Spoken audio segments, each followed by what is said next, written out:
My name is Arnav. This is the presentation for Lab 2. So for the introduction, you can see that ordinary charges require an excess of negative or net positive charge if they are rubbed, pulled apart, or otherwise come into contact with other objects. And so this, in this case, requires the removal of single electrons.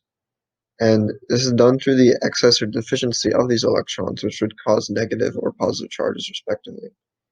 The principles that we were studying, or the principles that we are studying right now, relate to electrical forces, point charge interactions, Newton's second law, and the momentum principle as a result of that. And the goal is to determine the amount of excess charge on a tape within an order of magnitude. The materials that we used were clear invisible tape, a ruler to measure out the tape, a flat surface, and two thick books.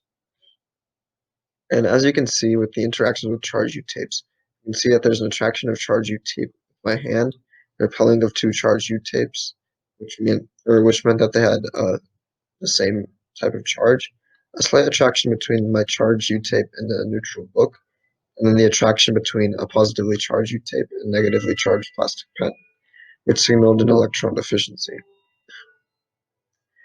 So for the experimental calculations as a result of a point charge and also as the result of a line charge, which we'll see in the next couple of slides, we have to keep track of gravity, mass, and the Coulomb's constant. So from the calculations shown, my main results were that I got the length of tape to be around 0.2 meters or 20 centimeters. The total mass of the tape was 2.0 times 10 to the negative 4 kilograms. The magnitude of gravitational force, which was calculated, was around 1.9 times 10 to the negative 3 newtons. And setting this equal to the electrical force, because those are the two main forces acting on the tape, we also get the same value. And the separation distance, which was the suspended distance, was around 0.024 meters or 2.4 centimeters. And then the found point charge on tape B was around 1.12 times 10 to the negative 8 coulombs. Now, for Lab 2 specifically, we were trying to find the charge observed when we were taking into account the entire line of charge instead of one single point charge. So in order to find this, we used a computational model, which is made through GlowScript coding via Python. So as you can see, the main assumptions that we used were that we wanted to ignore air resistance and just focus on the two forces, the electrical force and the gravitational force. And then instead of finding a point charge, you wanted to ensure that there was even distribution of charge along the tape, and that charge was spread throughout the entire length of the tape.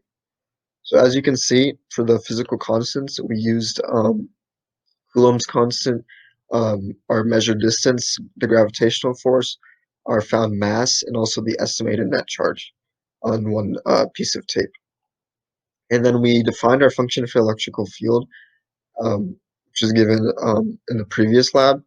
And then we also defined a function that created an entire line of charges represented by specific colored spheres.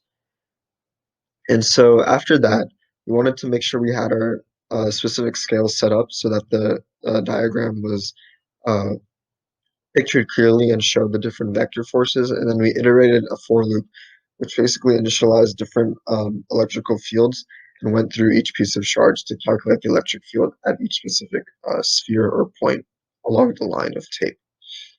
And using this, we could then find the charge calculation and also the magnitude of the found electrical force and gravitational force. And so using these formulas based on our model, this is found to be around 2.036 times 10 to the negative 8 coulombs. And so for our comparisons. So the first one is that if we had modeled each of our tapes as a single point charge like in the previous lab, compared to the estimated value that we found now with our line charge model, you can see that that the line charge model is a little bit bigger than the point charge model. And the reason that this is different is because one single charge is being calculated from the previous experiment or the previous lab one as compared to multiple charges in a line put together through superposition.